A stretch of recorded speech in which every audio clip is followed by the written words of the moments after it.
Hello, আসসালামু আলাইকুম। আশা করি আল্লাহর রহমতে আপনারা সবাই ভালো আছেন। এখন আমি দেখাবো লাইভগুডের নতুন একটা আপডেট চলে আসছে। আমি এখন লাইভগুড অ্যাপসের উপরে ক্লিক করবো। দেখুন এই যে আপডেটটা লাইভগুড আজকের ভিতরে আপনার নতুন আপডেট চলে আসছে। যারা এখন আপডেটটা করে নেননি, প্লে স্টোরে যায় গুগল প্লে স্টোর থেকে আপনি অ্যাপসটা আপডেট করে নিন। আমি অলরেডি আপডেট করে নিয়েছি, তাই আপনাদেরকে আমি স্ক্রিনে এখন দেখাই দিন কীভাবে যে আপনার প্রোফাইল সেট করবেন। আমাদের নতুন আপডেট হয়েছে, আপনার প্রোফাইলে আপনার পছন্দ মতো ছবি সেট করতে পারবেন, আপনি লোগো ডিজাইন সেট করতে পারবেন। তো আমি লাইভগুড অ্যাপসটা ওপেন করতেছি।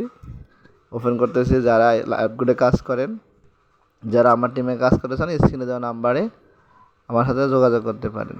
আমি লাইভগুড হোম পেজে আছি এখন। আমি আপনাদেরকে এখন হোম পেজ থেকে আমাদের প্রোফাইলে নিয়ে যাবো। ওই যে উপরে থ্রি মেনু আইকন আছে, থ্রি আইকনে ক্লিক করে আমাদের প্রোফাইলে চলে যাবেন। এই যে আমার প্রোফাইলটা অলরেডি আপডেট হয়ে গেছে। আপনারা প্রোফাইলের উপরে ক্লিক করবেন। প্রোফাইলের উপরে ক্লিক করলে আপনাদের সামনে এরকম একটা ইন্টারফেস আসবে। এখানে আপনার উপরে দেখবেন একটা আইকন থাকবে, ফটোর উপর আইকনে ক্লিক করলে আপনাদেরকে গ্যালারিতে নিয়ে যাবে। আপনার গ্যালারি থেকে যে কোনো পছন্দের মতো ছবি ডিজাইন আপনি যদি আগে থেকে কাস্টমাইজ করে রাখেন, ডিজাইন লোগো সেট করতে পারবেন। লাইভগুড অ্যাপসে এখন আপনার মন মতন ফটো সেট করতে পারবেন। ধন্যবাদ সবাইকে লাইভগুলোর সাথে থাকার জন্য। আল্লাহ হাফেজ।